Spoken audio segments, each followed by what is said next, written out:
Welcome back, everyone. Today, I am going to show you how to add a waterfall chart from AnyChart to your project. Please like, comment, and share your thoughts in the comment section below. Thank you very much to Monolito, who joined the channel this last week. Your support really means a lot and helps keep these tutorials coming. All right, let's get started by creating a brand new project. I'll call this one Waterfall, and then click Create. Next, I'm going to set up a new connection. This is my local host, so I'll use the root user, and there's no password. Click Connect, and then select the Waterfall database. I've already created this database earlier. Inside the database, you'll see a table called Lead Status Backup. It currently has around 3,000 records. When I export this project, I'll probably include about 1,000 of them, so it's not too large. Now, let's create a custom view based on this table. I'll name it Waterfall Chart, since that's what we're going to build. This view will give us the data we need for the chart. You'll also notice another table here called Status Master. Let me quickly show you what the database looks like. The Lead Status Backup table contains all the leads, and every lead has a status. We're trying to visualize how each lead moves through different statuses, from one stage to the next. The Status Master table simply defines what those statuses are. Each status has a status order, which ensures everything is in the correct sequence. For example, the process starts with yes, a good lead to start with, then moves through quality check, quality fails, retention, retention succeeded, waiting to be assigned, and finally assigned. There are more statuses in the system, but for this demonstration, we'll keep it simple and use only these.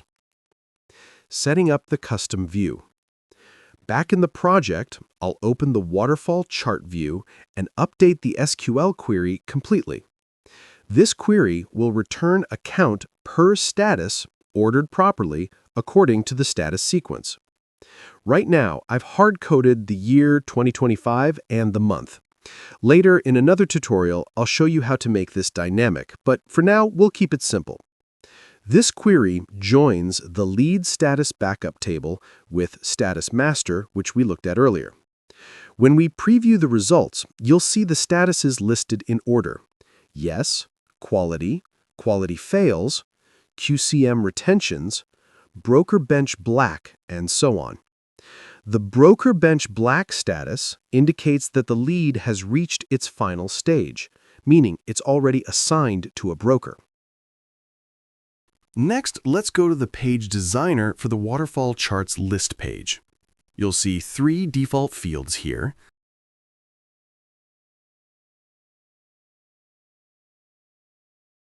I'm going to add an additional field, an HTML text element. Inside that element, I'll add a div tag. This is where our chart will be rendered. I'll give it the ID Waterfall Container. I could have used just container, but that name might already exist somewhere else in the project, so I prefer using something unique. Click OK, and now you can see the div tag placed on the page. Adding the chart library. Next, go to the Styles page. Under the Templates section, open headers.html and click Edit Code. Here, we'll add the CDN links for AnyChart, since PHPRunner doesn't have a built-in waterfall chart type. We'll include anychart.core.js and anychart.waterfall.min.js. These come directly from the AnyChart documentation. I'll also tab these lines to align nicely with the rest of the HTML. If you ever want to use a different chart type, just check the AnyChart documentation to see which CDN files you'll need to include. Writing the events. Now let's move to the Events page. In the Before Display event of the List page, I'll replace all the default code with my own. This uses the same SQL query as before, but I'm now handling it in PHP.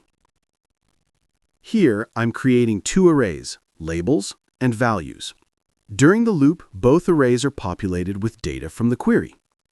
At the end, I append the word end to the labels array. This marks the end of the data set, a requirement for AnyChart's Waterfall Chart.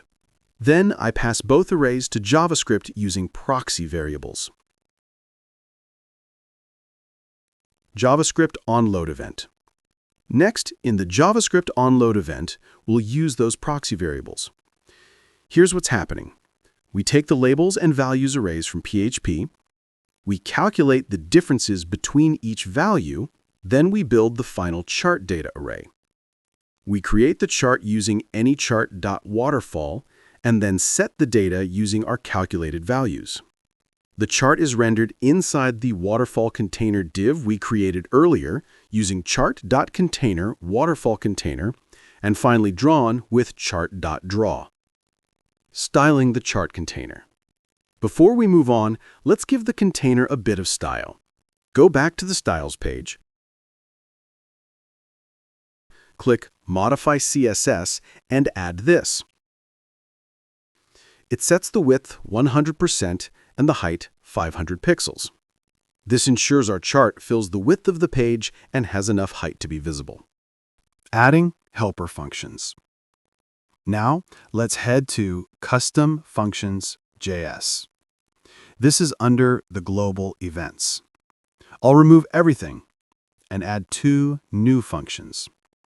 Calculate waterfall differences. This converts the array of absolute numbers into incremental differences. For example, if your values are 500, 420, 310, it calculates start at 500, drop by -80 to 420, drop by -110 to 310. These differences are what the waterfall chart needs to render correctly. Create chart data. This takes the labels and values and formats them exactly how any chart expects. Remember, we added end to the labels earlier. That's required because AnyChart expects one extra label to mark the final total. Both of these functions will also be available in the Community Hub for members with full explanations and downloadable code. Testing the chart. All right, let's save the project, build it, and view it in the browser.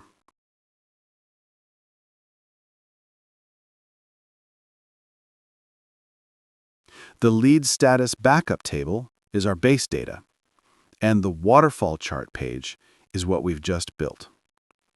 And here we go. Here's our chart. You can see the sequence of statuses: yes, quality, quality fails, QCM retentions, and so on.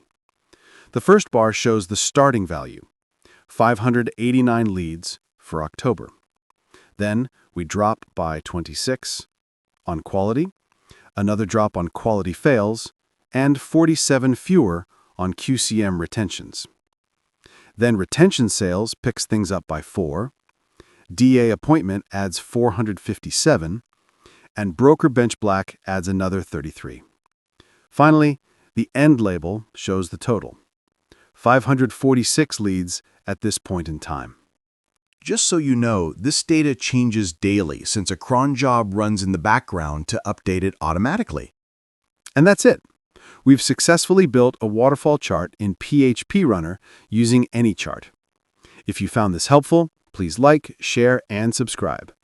And if you're a member, don't forget, you can log in with your Google ID to access the full project, the sample database, and all the code snippets used in this tutorial. Thanks for watching, and have a wonderful day.